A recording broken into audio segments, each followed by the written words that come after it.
প্রিয় দর্শক শ্রোতা বন্ধুরা, আপনাদের সান্ধ্যকালীন শুভেচ্ছা। বন্ধুরা, জাতীয় মসজিদ বাইতুল মোকাররমের দক্ষিণ গেটে এনসিপির সমাবেশ। সেখান থেকে বক্তারা একটি কঠিন সত্য আবারও উচ্চারণ করেছেন। তারা বলেছেন, আওয়ামী লীগের বিচারও সংস্কার আগে এই দেশে কোনো নির্বাচন হবে না। কিন্তু আওয়ামী লীগকে নিষিদ্ধ করার ব্যাপারে অন্তর্বর্তী সরকার থেকে শুরু করে রাজনৈতিক দলগুলো টালবাহানা করছে বলে তারা উল্লেখ করেছেন। দলের নেতৃবৃন্দ বলেছেন, অথচ আওয়ামী লীগকে নিষিদ্ধ করার সিদ্ধান্ত জনগণ গত বছরের 5 আগস্ট দিয়েছেন।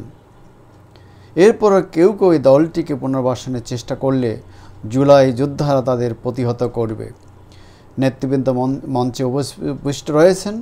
নেতারা বলেন, সব দলের ঐক্যমতের ভিত্তিতেই আওয়ামী লীগকে নিষিদ্ধ করতে হবে। তার আগে দলটার যে নিবন্ধন আছে নিবন্ধন বাতিল করতে হবে এবং এদেশের জনগণ তাদের কখনোই এদেশে আর রাজনীতি করতে দেবে না। তারা বলেন, কারণ খুনি হাসিনার দল দেশের নিরাপত্তা ও সার্বভৌমত্বের জন্য হুমকি।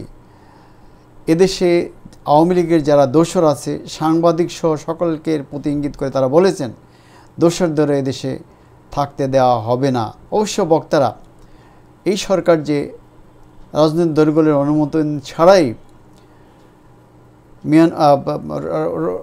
রোহিঙ্গা বা রোসাংয়ের যে বিদ্রোহীদের একটি মানবিক করিডোর দেওয়ার ব্যাপারে যে একটি সিদ্ধান্ত নিয়েছে, সে ব্যাপারে কিন্তু নেতৃবৃন্দ কিছুই বলেননি এখনও পর্যন্ত। নেতারা আশা করি তারা এই ব্যাপারে একটি তাদের সঠিক মতামত দিবেন। আমরা জানি যে এই করিডোরটি মানবিক করিডোরের নামে যে করিডোরটি এই অংশকে দেওয়া হচ্ছে মেয়ারবারের সাথে, এটা দেশের স্বাধীনতা সার্বভৌমত্বের জন্য হুমকি স্বরূপ বলা হচ্ছে।